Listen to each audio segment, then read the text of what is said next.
आप मेरे अपने हो और अपनों से दिल खोल के बात करनी चाहिए। आपसे प्रार्थना करके जाऊंगी, अनुरोध करके जाऊंगी। आपके बीच में बड़ी बड़ी पार्टियों के दावा करने वाले लोग आएंगे। एक तो ऐसी पार्टी है जो कहती है कि हम 400 पार।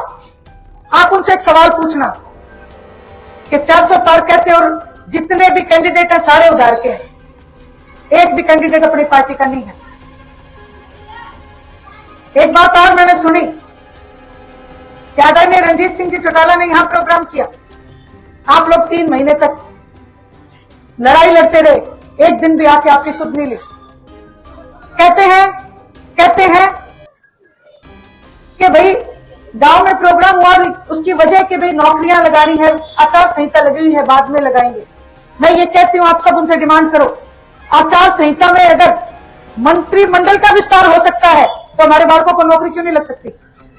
अगर मंत्रिमंडल का विस्तार आचार संहिता में हो सकता है तो हमारे बालक भी नौकरी लग सकते हैं। अभी और इसी वक्त हमारे बच्चों को नौकरी दिलाने का काम करो।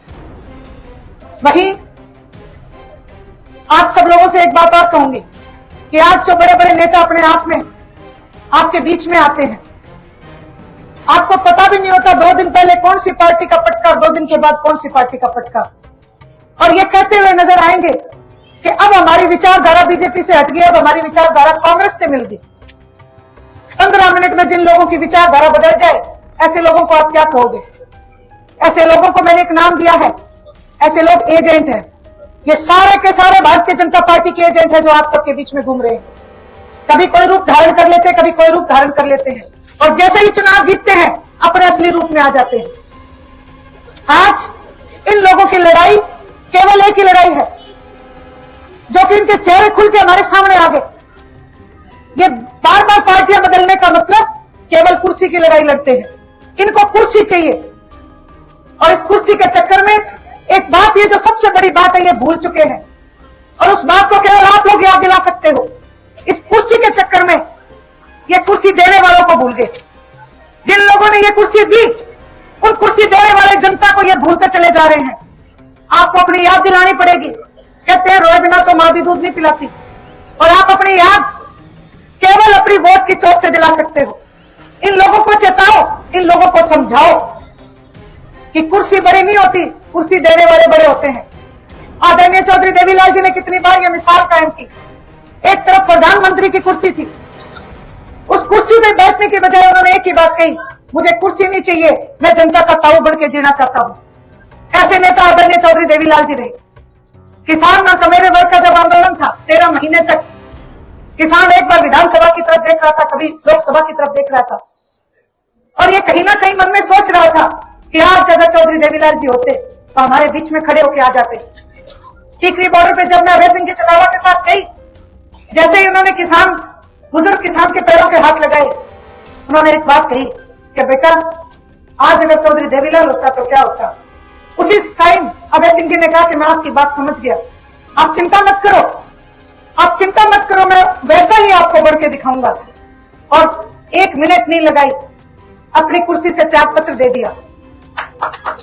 जब आपके पास थाली में 1 रोटी हो और आपको जोर से भूख लगी हो, उस 1 रोटी का दान करने का काम भी आदरणीय अभय सिंह जी चौटाला ने करके दिया। पार्टी ताक पे लगी हुई थी, पार्टी दाव पे लगी हुई थी, लेकिन किसान और कमेरे वर्ग का मते भी जाते हैं। कई जगह एक बात सुनने को मिलती है, एक पत्रकार भाई मुझसे पूछते हैं कि आपका इस्तीफा जो है काम नहीं आया। मैंने कहा तुझे कैसे पता? बोले कोई ज्यादा नहीं, किसान कोई ज्यादा पक्ष में नहीं है। मैंने कहा यह पक्ष और विपक्ष की बात नहीं थी, ये मान और सम्मान की बात थी। आदरणीय चौधरी देवीलाल जी का मान बढ़ाने की बात थी। अभय सिंह जी चौटाला ने चौधरी देवीलाल जी का नाम बढ़ाने का काम किया, उसको बताने का काम नहीं किया। आप लोगों के बीच में एक पार्टी और आई थी, ताला और चाबी लेके आई थी और फोटो लगाई थी आदरणीय चौधरी देवीलाल जी की। उस फोटो के सामने खड़े होकर आप लोगों के पास झूठ बोलने का काम किया, और ये कहते थे कि हम भारतीय जनता पार्टी के साथ हाथ नहीं मिलाएंगे। लेकिन जैसे ही आपने उनको पावर दी, जाके बीजेपी के साथ हाथ मिला के बैठ गए। आज मैं आपसे अनुरोध और प्रार्थना करने आई हूं, हमारा कोई कसूर नहीं था। आज भी मेरी चाची ताई कई जगह मुझे मिल जाती है, एक बात कहती है कि बेटी वो भी थारे घर का था। मैं एक बात कहती हूँ, हमारे घर के आप हो। जो आदरणीय चौधरी देवीलाल जी की नीतियों के साथ खड़ा है वो हमारा परिवार है, और जो उनकी नीतियों को भूल चुका है हम उसको परिवार नहीं मानते। आज आप लोगों से यही प्रार्थना करके जाऊंगी, आपकी बेटी हूं, और सीधी बात है, मैं तो पहले भी खेदर में आई थी, आपको कह के गई थी मेरा भात भरना पड़ेगा, पहले भी कह के गई थी मेरा भात भरना पड़ेगा, चाहिए सोच लो बेटी अड़गी तो अड़ के लेंगी और भात। बहन जी ने कहा मैं बात भरने की कह के गई थी, और कह के भी गई थी आप गाँव की बात भरती हो, आज बात भरने की परवान कहकर बात परवान कहकर है नहीं, बहन सुनाना चुटाला अब 36 बरादरी का बनता है, अब बात परवान आ रही है जी मैं मेरी तरफ से बहन जी को 11,000 रुपए की थैली, क्योंकि बात पर है तो मैं खाली बात पर आ जा आगरा से।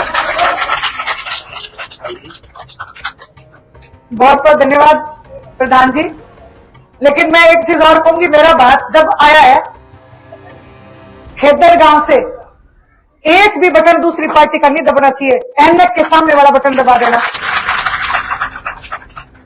मेरे मान और सम्मान की बात है, क्योंकि बेटियों को अपने पीर पे बड़ा गुमान होता है, और मैं इस गुमान में हूं, और मेरा गुमान आप कायम रखना।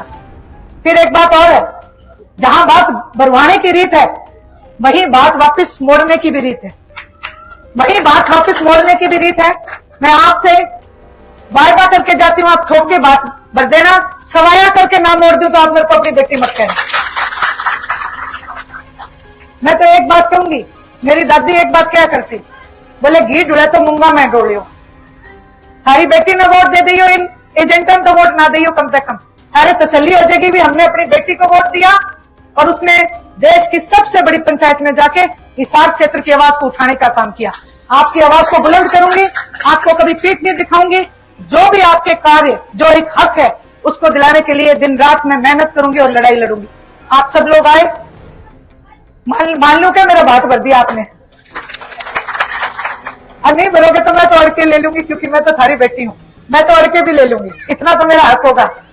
इसीलिए आप सबसे प्रार्थना है, अनुरोध है, आप सारे मिलके साथ दो, हम मिलके हमारे क्षेत्र को चमकाने का काम करेंगे, एक एक अपने काम करवाएंगे।